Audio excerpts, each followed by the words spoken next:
Hello, everyone.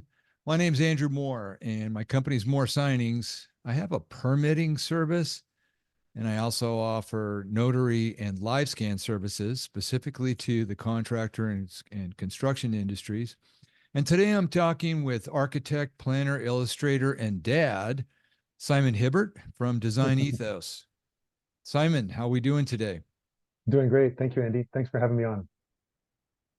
So, some of the projects that you and I have worked on specifically seem to have a lot of interest in terms of traffic on the internet and Google searches. So I thought today we would talk about remodels and ADU projects, specifically on the California coast. A lot of those projects, they have more complexity to them. And so I thought you might have some thoughts that we can share out there. So let me ask you your first question here.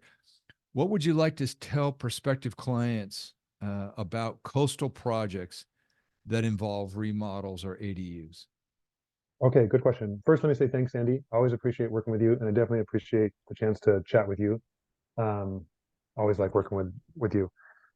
So we do a lot of ADUs and remodels and custom homes and stuff like that, but ADUs tend to be pretty close and dear to my heart. I really enjoy working on small architectural projects. It's always been something I've liked.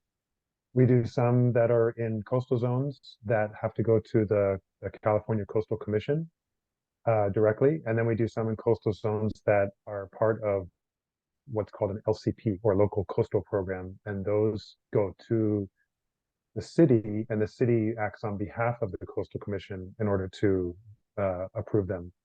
And then we do ADUs that are not inside of a coastal zone, so kind of across the board. And they all have their nuances. Every project's a little different. Typically, the ones that are in the coastal zone are a little bit more complicated, not impossible by any stretch of the word. Just a few more T's to cross and I's to dot to be thinking about. Okay. And so if somebody's in the early planning stages, what are some considerations for successful coastal permitting and construction projects? And again, you mentioned the Coastal Commission and the city permitting.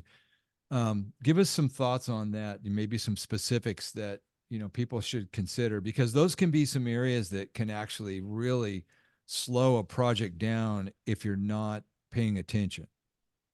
Absolutely. So what happens is every project relatively similar in the sense that we're typically working with homeowners. Most homeowners have not done something of this magnitude. They may have remodeled a kitchen or a bathroom. They may or may not own, other properties. And they may have done nothing at all before in terms of, remodeling a home or building a new home. And so almost all of our projects start out just by gaining an understanding of what the homeowners or the business entity is looking to do.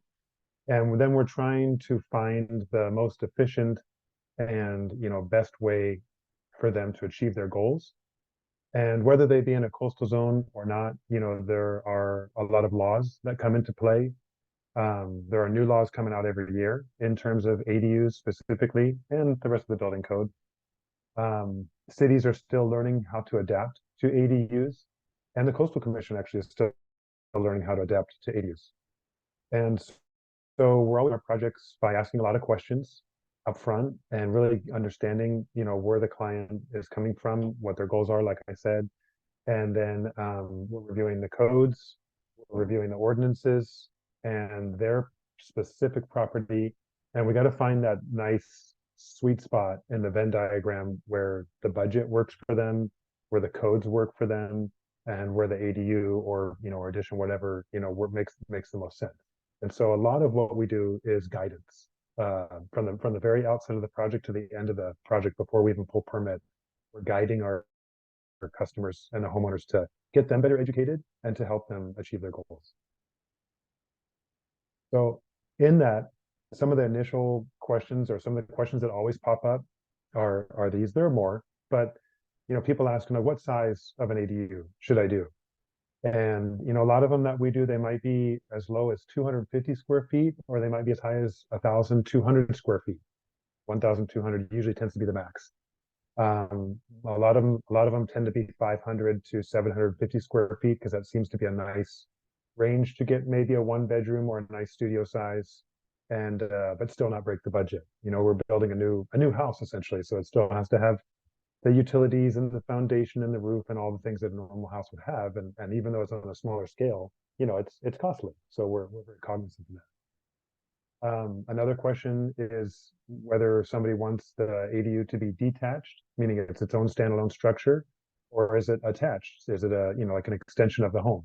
And that plays a big role in determining, again, the size and the location and what sort of components it includes. How many bedrooms? You know, is this something that's just studio space with maybe a Murphy bed, or is it a one bedroom unit with its own dedicated sleeping area? Is it a two bedroom or possibly three? How many bathrooms, et cetera, what we call the design program.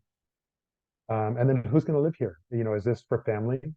Most of the ADUs that are done are for family, at least at one point. They might be from, you know, mom and dad, or grandma and grandpa, if you will, for the next several years, and then with the idea that they could be rented out in the future, or that they could be, you know, good places for the children that come back, the adult children after they, you know, finish college.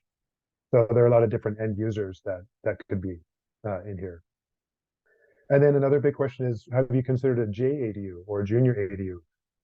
And a lot of people don't understand yet the differences between an accessory dwelling unit or a junior accessory dwelling unit, or even what's called an SB9 unit or granny flat. There's a terminology. Sometimes they overlap and sometimes they don't. And sometimes the benefits and the incentives that the state of California has provided for ADUs overlap with JADUs, and sometimes they don't. So it's a teaching process, and I love it. I love to help our customers, you know, really gain a better understanding, whether they end up, you know, using us or not. Yeah, and some of the things that I've noticed in working with you, Simon, is you know, that's really a great approach that you use. Is you're really there just to give guidance and not really to be autocratic in, you know, driving them toward a particular decision, but just letting them know what their options are and what their best chances perhaps of getting approved would be based off of those decisions. So um, those are excellent points. You know, one final point I wanted to bring up in this short Yeah, video yeah, is resources that you currently have available through a networking group that you and I both belong to, which is the Builders Trade Network. Can you talk about a little bit about, you know, kind of what you bring to the table with that relationship? yeah. So, you know, we're a part of a larger networking group, and it includes builders like general contractors, plumbers, electricians, real estate agents, financiers, and more. You know, architect, obviously, and engineers and interior designers. So it's a pretty nice range, all within sort of this, you know, the housing industry or the building industry.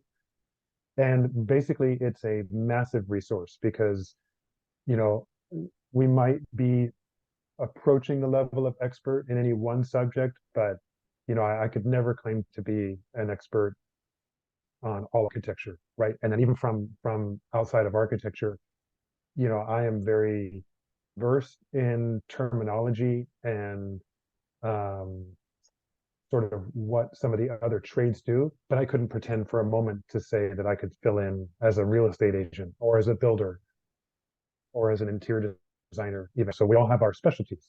And by having that group, we have an almost unlimited resource available where we can bounce ideas back and forth, casual conversation to just, you know, solve issues from a different angle. And we're all people, right? And for the most part, we're all homeowners, and we're all, you know, generally have some type of a family situation. So there are a lot of things that we can relate to and relate to our customers to. And none of us are gazillionaires, so we're all living within, you know, a fixed budget, and we understand that our customers and clients are too, and that's pretty essential. All right. Excellent point, Simon. It feels like we just barely touched on the subject, and there's probably maybe a couple more videos that we can bring to bear here in the next few months. But thanks again for sharing with everyone today. Again, I'm talking to Simon Hibbert from Design Ethos. Simon, what's your web URL? It's designethosllc.com, and I can send you a link so you can pop it up there on the video. But yeah, on there we've got examples of ADUs and other home additions, custom homes, and the other things we do. But I'm always available for questions, and if people are just thinking about what they could do, I'm happy to give them some guidance. Like I said, without even working on a project. So, but thank you, Andy. This is a real pleasure to be a part of, and I'd be happy to come back and chat some more.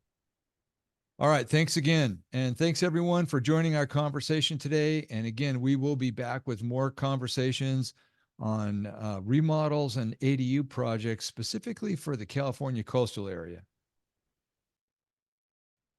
And to get a hold of Simon Hibbert from Design Ethos, go to designethosllc.com. For my company for permitting services, moresignings.com.